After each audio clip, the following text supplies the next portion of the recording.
January 1945, minus 20 degrees Celsius. Polish winter. 500 women standing naked in the snow. The SS guards watching them, wearing winter coats, fur hats, gloves, boots. The women? Nothing. Not even shoes. They're about to march 80 kilometers through the frozen countryside, and every single one of them knows they're not going to make it. This is the Stutthof Death March. And this is how 500 human beings were murdered by the cold, whilst their killers stayed warm. Stutthof. Maybe you haven't heard this name, but you need to know it, because Stutthof was one of Nazi Germany's first concentration camps, established in 1939 in Poland near Gdansk on the Baltic Sea coast. At first it was small, a few hundred prisoners, but as the war progressed, it grew. By 1944, when Nazi camps started collapsing, prisoners from Auschwitz, from Ravensbrück, from elsewhere were sent to Stutthof. The camp exceeded capacity. Thousands of people, hungry, sick, exhausted, and the SS administration knew the solution: kill, with gas chambers, with bullets, with starvation. Every method. By January 1945, the Red Army was approaching. From the east, the Germans were panicking. They started evacuating the camps. But when I say evacuation, don't misunderstand. This wasn't a real evacuation. This was an extermination operation. January 25th, 1945, an order came to Stutthof camp. Transfer the female prisoners to another location. Where? They didn't say. How? On foot. When? Immediately. The weather outside, minus 20 degrees, snow falling, wind blowing, and the women, most were starving, ill, had no winter clothing. But the SS didn't care, because the aim wasn't to transfer them anyway. The aim was to kill them, just by a different method. Bullets? No, too expensive. Gas? The Red Army was too close, no time. So what? Nature, use the winter, use the cold, make them walk naked. They'll freeze anyway, and nobody's responsible. Because you say, they died of natural causes. That was the logic. Sick, twisted, disgusting, but it was Nazi logic. The women were gathered in the courtyard, in the snow. An SS guard gave the order: strip. Silence. Nobody moved, because this made no sense. Minus 20 degrees, middle of winter, stripping meant death. But the guard repeated, strip now. They had guns. If anyone objected, they could shoot them. The women looked at each other. Some cried, some froze. But slowly they started undressing, because there was no choice. Jackets fell to the ground, dresses, undergarments, shoes, all piled onto the snow, and the women were left naked. 500 women, in freezing cold, naked. Their bodies started shivering. Immediately. Reflex, but shivering wasn't enough, because the outside temperature was minus 20, and the human body naked can't survive more than a few hours in this cold. Start walking. The order was simple, but the execution was unbelievable. Walking barefoot in snow, imagine it. When snow touches your feet, do you feel it? The cold, the pain. Now imagine no shoes, no socks, bare feet. Snow, minus 20 degrees. The first step hurts. The second step hurts more. By the third step, your feet start going numb. By the fifth step, you don't feel anymore. But that's not a good thing, because not feeling means the tissue is starting to die. Frostbite. First stage the toes, then the sole, then the leg, and you keep walking. Because if you stop, you get shot. SS guards all around, guns ready. Anyone who says stop gets a bullet. Simple, merciless, effective. Now let's look at the guards, SS guards. What were they wearing? Winter uniform, thick wool coat, fur lining, gloves, fur hat covering their ears, boots, thick socks, scarf, all dressed warmly, because it's minus 20 outside and sensible people protect themselves from the cold. But they're watching 500 naked women walk, some on horseback, more comfortable, some walking but clothed, warm, protected, and none of them look bothered. Their consciences aren't troubling them, because to them these prisoners aren't human. They're numbers, problems, things that need disposing of. And the cold was the cheapest disposal method. First hour, bodies shivering, uncontrollably, muscles trying to generate heat, but burning energy. And these women are starving, haven't had proper food in days, no energy reserves. The shivering slows. This might seem like a good thing, but it's not. Because when shivering stops, the second stage of hypothermia begins. The body trying to protect core temperature. Stops sending blood to the legs, stops sending blood to the arms, just trying to protect the internal organs.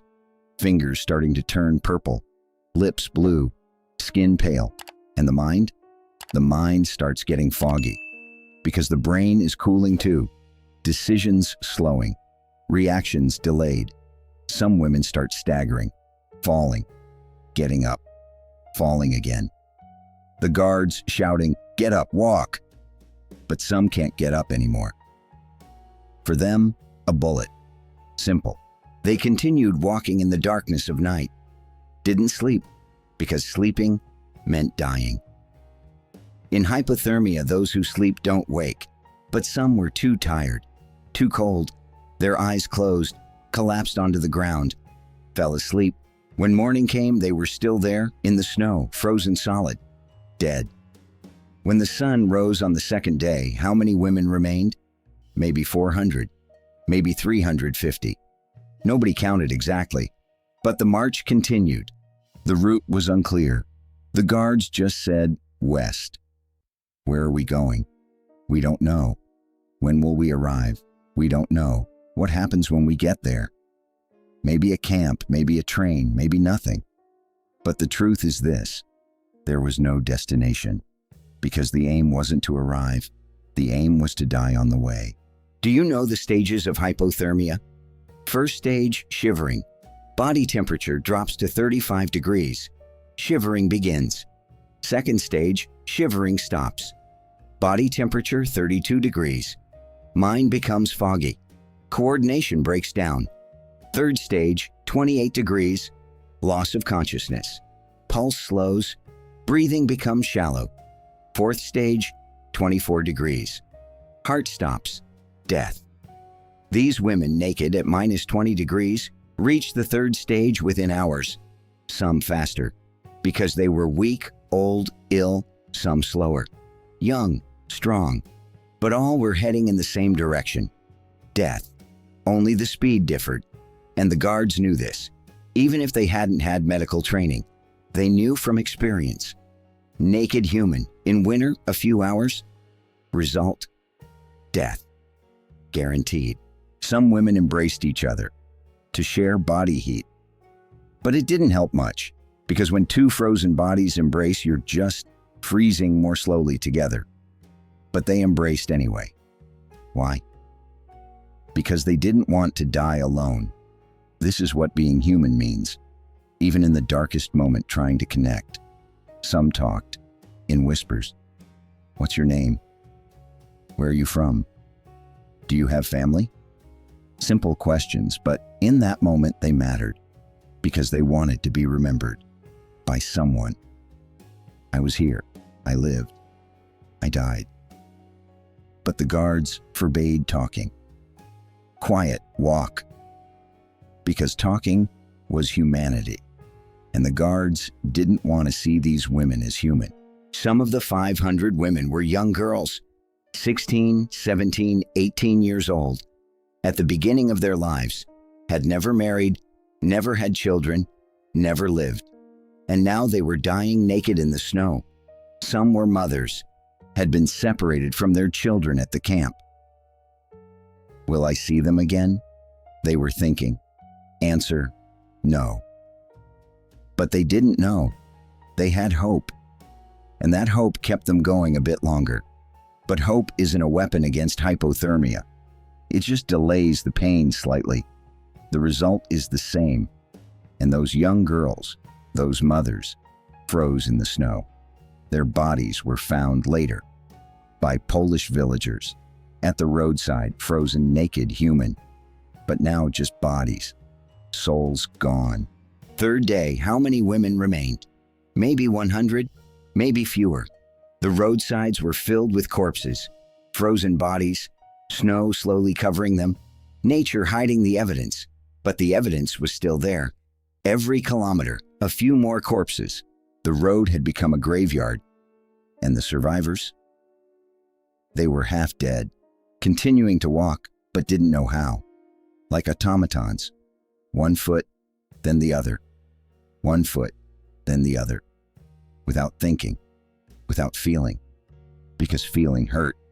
And their minds had shut down emotions. Survival mode. Just move. Don't fall. Because if you fall, it's over. Fourth day, fifth day. Records aren't clear. But what's known is this. Of the 500 women, none reached the destination. Because there was no destination. All died on the road. From freezing, from starvation, from exhaustion, from bullets. Across the Polish countryside, along an 80-kilometer line, 500 corpses remained. In the snow, frozen, naked, and the SS guards considered their mission accomplished. Filed their report. Prisoners died of natural causes during transfer. Natural causes? Making them walk naked at -20 degrees? Yes, in Nazi logic this counted as natural. Because they didn't pull the trigger. They just created the conditions, and the conditions killed. That was their logic. Polish villagers found these corpses. After winter passed, when the snow melted, frozen bodies appeared at the roadside. At first 1, 2, then more, then dozens, then hundreds. Along 80 kilometers, the villagers were shocked. Because these weren't soldiers. They were civilian women, naked, frozen, and clearly they'd been murdered. Deliberately. The villagers reported it to local authorities. But at that time, Poland was still in chaos. The war had just ended. There were too many dead, too many crimes, and the Stutthof death march was just one of thousands. But it wasn't forgotten, because the victims were too many. 500 women. None survived, and this remained on record, one of the deadliest death marches. The war ended. Nazi Germany was defeated. Allied forces occupied Germany. Poland came under Soviet control, and investigations began. Stutthof camp was investigated. The death marches were identified. Guards were hunted. Some were caught, some escaped, some committed suicide, but those caught went to trial, and there witnesses testified. Polish villagers, a few survivors from other marches. Documents were shown, reports, orders, and the guards defended themselves. We were following orders. We had no choice. They were prisoners. We were soldiers. But the court didn't accept it, because even with orders, making naked women walk at -20 degrees was murder. Simple, clear, undeniable. A Polish villager testified, "I counted more than 30 corpses at the roadside, all women, all naked, all frozen. Some had their eyes open, full of fear." Another witness, "A woman's body was at my door, hands stretched forward, as if still trying to walk." These testimonies froze the courtroom, because these weren't just numbers, they were human details. Eyes were open, hands stretched forward. These details reminded everyone that each of the 500 women was a person, with a name, with a family, with dreams, and all had been murdered, deliberately, with cold, with the cheapest weapon, the weapon that left the least trace. The guard's lawyer was desperate. What could he say? My clients are innocent? There were corpses, 500 of them. Accident? Making them walk naked can't be an accident.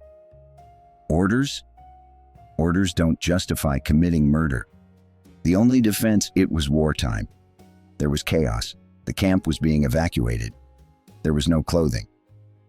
But the prosecutor asked, the guards had clothing, didn't they? Lawyer, yes. Prosecutor, the guards could have given their clothing to the prisoners, couldn't they? Lawyer, in theory, yes. Prosecutor, but they didn't, because the aim was to kill, wasn't it? Silence. The lawyer couldn't answer. Because the answer was obvious. Yes. The aim was to kill. The court announced its verdict. The guards were found guilty. War crimes, crimes against humanity, mass murder. Sentence, death. Execution. Some objected. We were just following orders. But the judge replied, "Orders don't excuse you from being murderers. Each of you is responsible for the deaths of 500 women. Each of you knowingly, willingly killed them. With cold and with cold-bloodedness. This is unforgivable." The execution date was set, and those guards, just like their victims, died. But differently. Quick. Painless. Rope. Noose. Trapdoor. Done. Far too light a punishment compared to the suffering of 500 women. But it was the only option. Justice, late though it was, came. Why? Why did the guards do this? Finding an answer to this question is difficult. Some theories. 1. Dehumanization. They didn't see the prisoners as human, saw them as numbers, problems, things. 2. Order culture. When a superior commanded, they implemented without questioning. 3. End of the war. There was panic, chaos, the Red Army was coming, they wanted to get rid of them quickly. 4. Resource shortage. Bullets were expensive, there were no gas chambers, cold was free. 5. Lack of conscience. Some people are just evil, no explanation needed. Maybe all are true, maybe none are sufficient explanation. But the result is the same. 500 women died. From cold, deliberately. And the guards stayed warm. This simple fact is more powerful than any psychological analysis. There were other death marches from Stutthof too. Thousands of them. In the final months of the war, as Nazi camps were evacuated, prisoners were marched. From Auschwitz, from Dachau, from Buchenwald, from everywhere. And thousands died on the road. From starvation, from exhaustion, from bullets. But the marching of 500 women naked was special. Why? Because there was no murder this systematic, this deliberate, this open.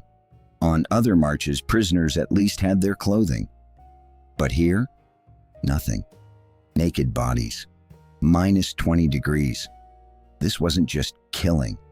This was humiliation. It was dehumanization. It was denying dignity, even in the final breath. Today in Poland, along that 80-kilometer road, there are small memorials. Stone plaques. They read, "Here in January 1945, Stutthof prisoners died." In some places, flowers have been left. In some places, candles have been lit. The local people haven't forgotten. But the world? Most people don't know this story, because Stutthof isn't as famous as Auschwitz. The death march of 500 women isn't as well known as Anne Frank's story, but it should be, because this too is part of the Holocaust. It wasn't just gas chambers, it wasn't just bullets. Cold was also a weapon. Winter was also a tool of massacre. And 500 women were its victims. What do we learn from this story? How cruel people can be. How ideology kills conscience. How order culture creates massacre. And perhaps most importantly, how silence becomes complicity. Because along that march, Polish villagers saw, some of them, from their windows, naked women walking in snow, dying. And what did they do? Nothing. They were afraid. Of the SS. Of reprisals.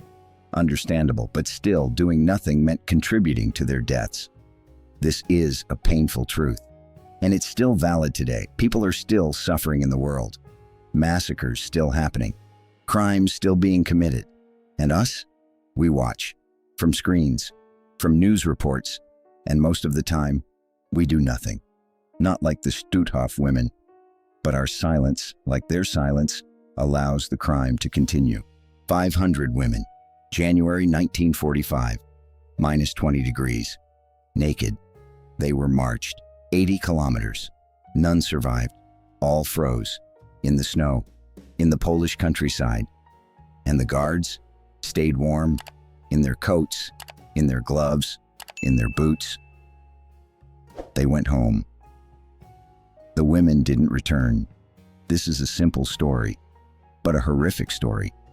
Because this isn't just in history, this is in human nature. If we allow it, if we stay silent, if we forgive those who say, "I was just following orders," this will happen again. Different place, different time, but same result. People will die from cold, from bullets, from starvation, by every method. And the killers will find excuses, always. I was following orders. I had no choice. They were the enemy. But the truth is this: there's always a choice. Those guards could have given their own coats. They didn't. Could have stopped the march. Didn't. Could have rebelled. Didn't. Because they chose massacre. And 500 women died, in the cold, naked, forgotten. But today here we remember them, each one. 500 names, 500 lives, 500 souls, frozen but not forgotten.